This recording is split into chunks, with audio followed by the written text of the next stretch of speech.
Hey there, it's Chris, and welcome to the first day of the woodworking side of the Final Fantasy XII Ultima Project going on here. However, real quick before we start, now that we're kind of getting into this, just to give an idea of scale on this.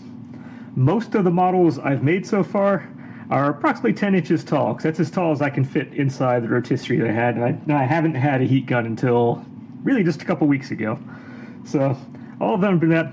If we go from head to bottom of the dress, how tall she is, she's approximately 6 inches tall, and then hat and miter and all that and go on afterwards. So just to give an idea of scale on how this is going to be, I have now, from there, I've propped her up to approximately what the base is going to be. I think it's actually going to be a hair taller than this. And then we do need a flat base underneath, just so it doesn't topple over on top of that. So she's going to wind up another like inch or so taller than that. And to give an idea of where this is going to work, next to the other models I've done here, we have Rydia, who I've done one of the first ones I'd actually done long time ago. And yeah, if you remember seeing her standing up against Kai, she was a little miniature kind of figure. She's going to be this massive form in the end of all this, and that's part of what makes this fun. So I just kind of wanted to show that off real quick, just because, yeah, scales have drastically changed throughout the course of this, especially once those wings go on, and now with this base going down. So what's going on with this base over here?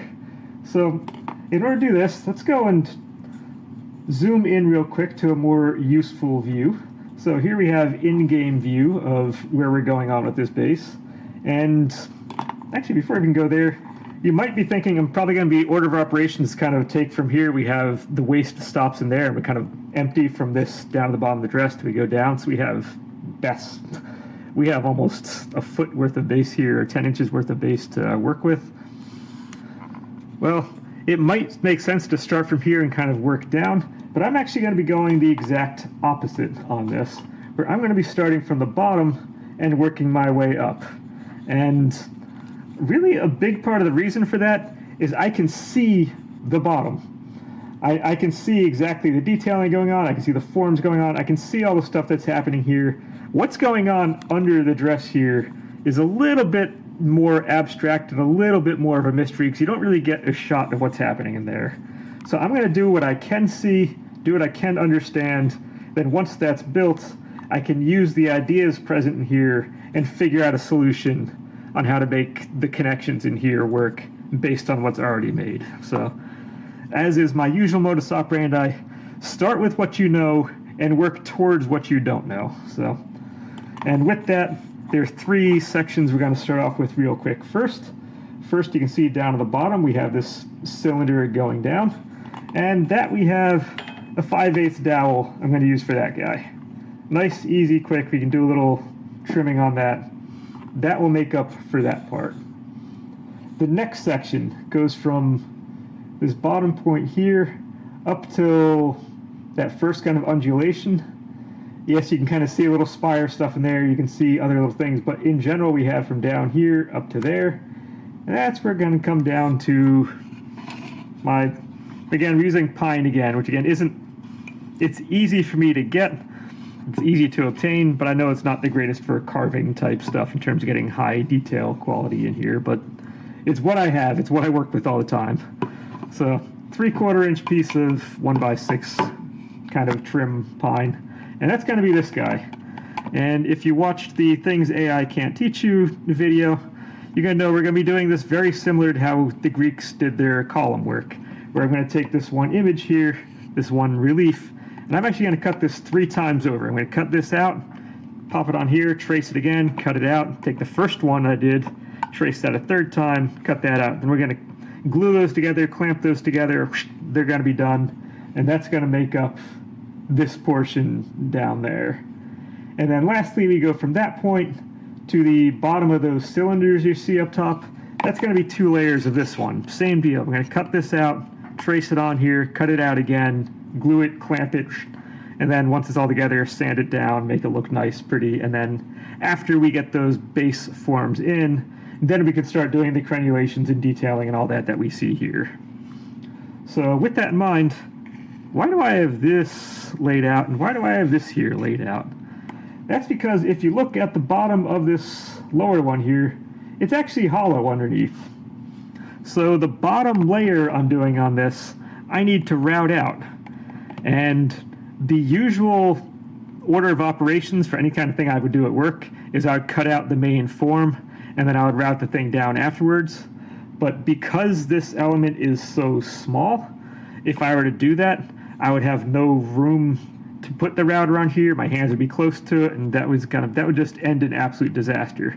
So I need to route this out first, get that in, route that out, route this out. This one is going to be significantly less thick. Then this one I need to route out about 5/8 or so. So it's almost going to go just about all the way through here. Because as you can see, that bottom layer kind of kicks up a little bit in the front. So we need to hollow out enough to get past that kick out in the front at around that height. So you're going to go about 5/8 down on this. And this one can stay somewhere between an 1/8 inch and a 1/4 inch. It's just kind of a real shallow. You can see where this lower part kind of jumps right into that. So that's what we're going to start with, is getting these guys prepped and ready. Then once that's done, I could always chop this guy to size whenever I feel like. So let's go get our router ready. I'm going to be using a single handheld, one hand on here, and that's it. If you've never used a router before, this is probably not the one to start with. It doesn't really have the safety features you would expect on there. There is no dead switch. You turn the thing on, and if you hit something that you shouldn't, or if it kicks out, this won't turn off automatically. This doesn't have one of those where you need to keep an on switch compressed to keep it going. If you let go, it'll automatically turn off. So this is nice because handheld, you can do the small spaces. However, if you've never used one before, this probably wouldn't be the one I'd recommend for you to use, but it's just so dang efficient, and I'm so used to using this one for an element that's this small that we're just going to go with that. So hang tight. I'm not sure if I'm going to show this on camera or not, because sound volume and all that is super fun on this. But I'll meet you back at wherever I'm going to meet you back at. So hang tight. All right, and we're back. I figure I might as well show some of this and what we're doing. So first thing is safety. You're going to be wearing gloves. Second thing, this guy is going to put out a lot of dust and whatnot, or a lot of kind of wood shards. So I have a little kind of wall I've built going around here. We have a wall on the side. I've kind of built my own little thing. And to protect the floor and whatnot here, this is actually a piece of my parents' old kitchen floor. When they redid that years and years and years ago, I went, saved a chunk, and this thing is great for like doing bike repairs and kind of doing any type of these. It's great until I can just unroll this thing, do whatever kind of heavy type of stuff I need to do, and I can always roll it back up again, clean it off real quick, and go. It's fantastic. So now that I know how to video edit, I can actually lower the volume on this thing too, so hopefully I'm not going to be screaming at you throughout this whole thing, but here we go. We're going to do, if you're using a router, you're doing this one of these plunge bits like I have in here, we're not going to go down the entire 5/8 at once, all in one go. No. What's going to happen, this thing is going to bind, it's going to kick, it's not going to go anywhere, it's going to become very dangerous. So instead, I'm going to do this in probably like 3 or 4, 5, whatever different kind of depths. I'm going to do a shallow depth first, reset this, do a little deeper, reset it, go a little deeper, and do that until I get to my desired depth on here. Because otherwise, yeah, it will want to kick, burn things through, and it's not going to go well. So, although you may not see it, I do have a little viewing window on the side here. But here we go. Hopefully the neighbors don't yell at me for the noise.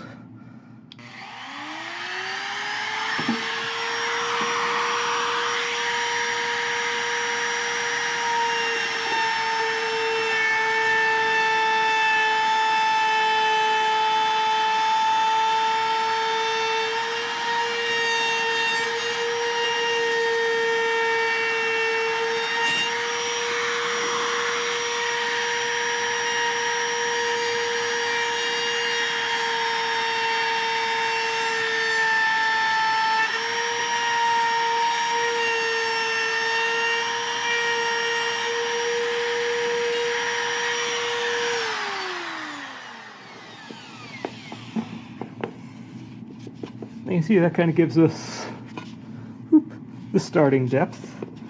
And yeah, a little cleanup. Now, I could do this by other means. I just like this one because this is going to give me an absolutely flat surface, and we're going to want that when we're stacking pieces. Keep that dowel is going to be put on here. We want to keep that thing straight. So this is the best for keeping a good flat surface.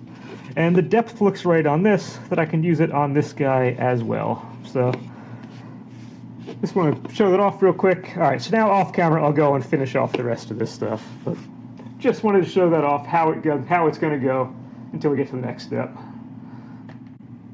And there we go. We got this guy's now all routed out. Did the other one as well. This one just needed that little bit.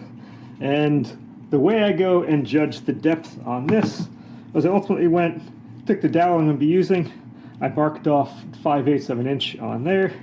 And we can now take that mark, stick it in here, and bam, we got our depth. So 5/8 is cut out and 1/8 is left on there. So now to cut out the other form here, I have a choice of two tools I can use. I can either use a scroll saw or I could use a jigsaw. And although the scroll saw might make for good results, I'm just going to go ahead and use the jigsaw. I'm used to doing this. It's a lot easier. It's a lot faster. And once I make all of these guys and glue and clamp together, I'm going to be sanding the edges of these things anyway, so if I have little variations, it's going to be fine in the end. I'm not doing a finished product at this point. So here we go. Let's go and make this form.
There you have rough form. Just need to kind of smooth out some of the sides. I can do that with the drum sander on the Dremel, kind of smooth out some of these sides. But there you go. It's going to be one of those. Once I sand that down, make these ovals perfectly nice, I can go trace that again.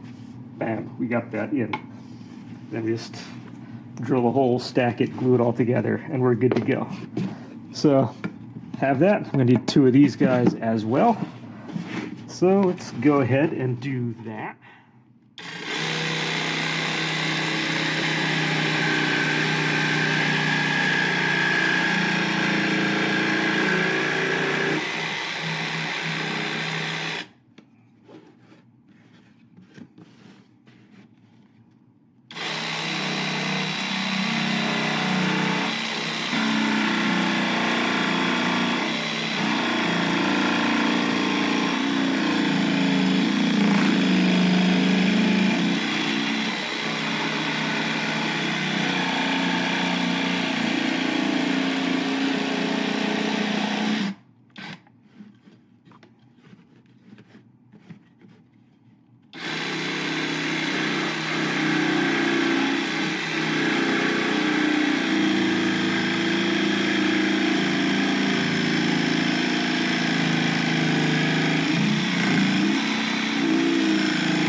And I got the second one as well. So we in there, we're a little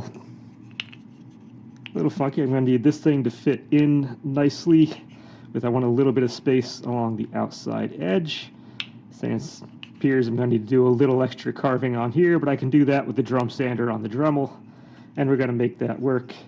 And then that's going to sit like that. You can see in the end, ultimately that's going to be coming down off the bottom. We just need this to be a little bit taller and that to be a little bit taller. So let's go prep these guys for tracing. Alright, so I went ahead, took the Dremel, kind of cleaned off the edges on all this real quick, cleaned off the edges on this so it's a little smoother, a little nicer, and these are now ready to be my pattern pieces going forward. And at the same time I went and carved the bottom of this a little bit so that guy can actually click into place here. Now, ultimately we don't want this to click in. I do want to have a little bit of space going around here. I don't want this one to be super tight, but for now it makes for a nice little parlor trick that you can whoop, kind of put it on there and go. So at this point, just going to go ahead. We can now use this as the pattern. If ever you're doing your own home remodeling and whatnot, you do like any kind of like roof rafter. If you're doing roof rafter stuff, you make one, it becomes your pattern. You just trace it the rest. You don't actually draw all of them. If you're doing stringers for a staircase, you don't actually figure out every single one. You just figure out one and trace the rest. This is an extremely common technique for getting what we want. And you're going to be just a little bit tight if I go that way, so let's just have you go this way here.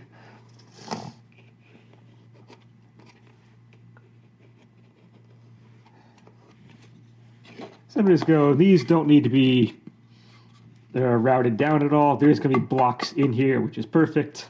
So I'm just going to go cut those out, and I'll meet you back after these guys are good and done.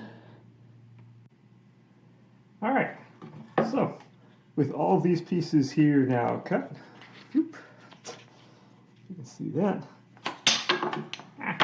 and with our dowel now kind of chopped to size as well, it's time to move on over to kind of the newest tool in my lineup, which is going to be the drill press over here. And kind of haphazard way, sorry, I dropped that. Kind of haphazard way I kind of came about to acquiring this is a good friend of mine who also was a really good client, had a house from the late 1800s. We did a lot of work in, which it was amazing. We were trying to match all like the trim work and stuff on there to match the original, kind of match the stylings of all the original stuff back from the early 1900s, late 1800s. And it was just a really, really fun project and really good people. But opportunity arose. And now, unfortunately, they have to leave their house and they're going actually over to Europe and going over to England. And being as the way the power supply works there versus here, they couldn't take any of their tools with them. So I now have a drill press that I didn't have before. And this thing is fantastic and great. So what I need to do is drill a hole through all of this stuff so that I can get this 1/8 inch dowel straight through everything, which if I was just using my drill, this would be pretty much an impossible task to do. But because we know we can go through this and make everything nice and neat and straight, it actually makes it very, very possible. So I have gone ahead on all these things and I've marked out this little center hole on here. I have these two clamped together where they need to go, and I have a center hole marked on that. I've got the center hole marked on this guy where it needs to go. We should better line up with those, which this wound up actually being smaller than the ones I traced off of, so when I go and I sand these things down, I can sand it down in a way to make everything line up. And then these I don't need because he clicks in place, and once that hole is in, I can actually drill all of these at once on that one. Otherwise, the others I can't do 3 at a time. Now, slight problem with the little dowel is he's going to fall right through the opening there, but that's easy to solve. I just take a wooden block, stick it on there, and there we go. So let me just line things up real quick. That's all we need right. Whoop. That's all we need right there.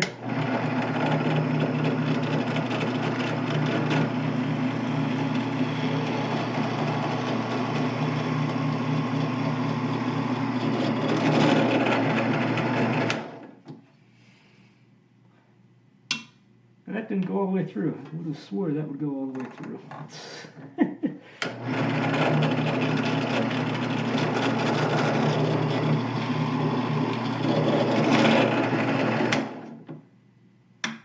All right, so there we go. We got the hole in that guy. So he's good to go. I can take that off. I can pop this on. This one's nice. This actually sits flat. I made sure the clamps weren't in the way of anything. And actually, do I have my pencil here? Yes, I do. Yes, I do have my pencil here. So what I can do with this is, if I know that this is going to go in this direction, to make sure everything lines up in the end, what I can do is I'm going to make the mark on the back half of this. But I can take the back half and I can go ahead and do, front half works just as well. It's gonna be sanded off in the end. To make sure we reline this stuff up the same way, I'm gonna have one mark on that, and then we can go and do one mark there, 2 marks on that. And so that way, if I need to reline these back up again, I can just do that nice and easy. And we can do the same on this as well, because I'm going to want these to stay as, although this one doesn't really have any kind of chance of getting messed up. We'll just put a single mark on that. And we go to reline things up. They're easy to line up that way. Little trick. It's always nice learning little tricks and little things that can help in the end.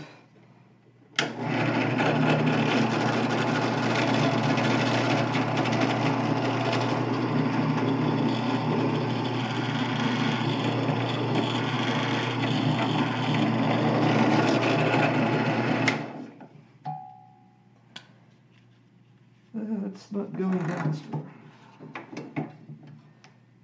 Oh, I see. You're not going down. I understand. However, you may not go all the way through, but you did go all the way through the first one, and that's really all I need. What I need to do is reset the height on that, but we're going to be fine.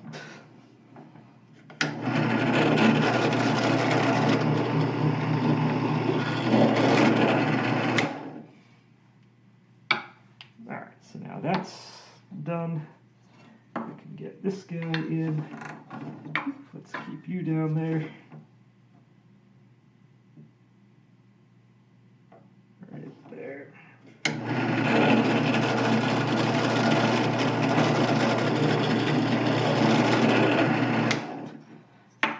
That one didn't have much material to go through at all, because there's not much in there to begin with.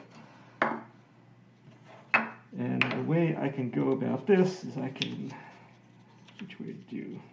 It kind of clicks in, yeah, it clicks in nicely that way. So now I just need to line up the hole on this, and it'll go right through the other one as well. So you can't see it from there, but it is lined up.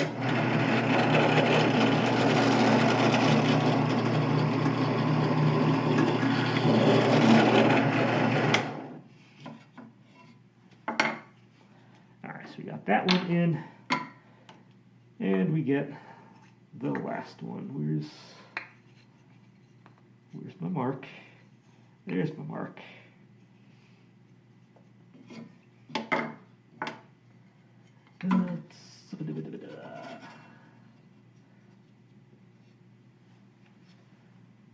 as that lines up, we're feeling good. When I sand this thing down, we're going to be in a good place.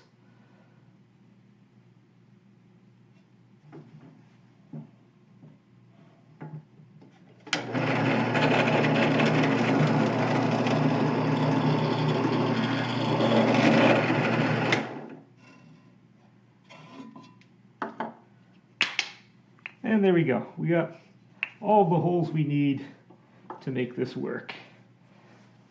So the question is, now I know 1/8 inch dowel on an 1/8 inch, or 1/8 inch bit for an 1/8 inch dowel winds up being really tight. So I'm going to go and play with kind of getting this thing through the hole off camera, and then we'll come back and we'll see the end result of this effort afterwards. All right, bam. And there we have it. We have kind of the base form of what's going to wind up being the bottom, I don't know, 60% of the height of that base down on the side. So this is about 3 3/4 inches tall of what's going to wind up being probably a 6 to 6.5 inch tall base in the end. So we're getting there. So all I have left to do now is I'm going to go take each of these parts. I'm going to go and glue these 2 pieces together. I'm going to glue these 3 bottom pieces together. I'm not going to glue these to the bottom ones. I'm going to keep them as a separate element for carving purposes. And then we're going to keep the dowel here separate on its own for another time. But this is now at least a basing done on this. And then when we come back next time, well, like I said, I'm going to go and glue these together.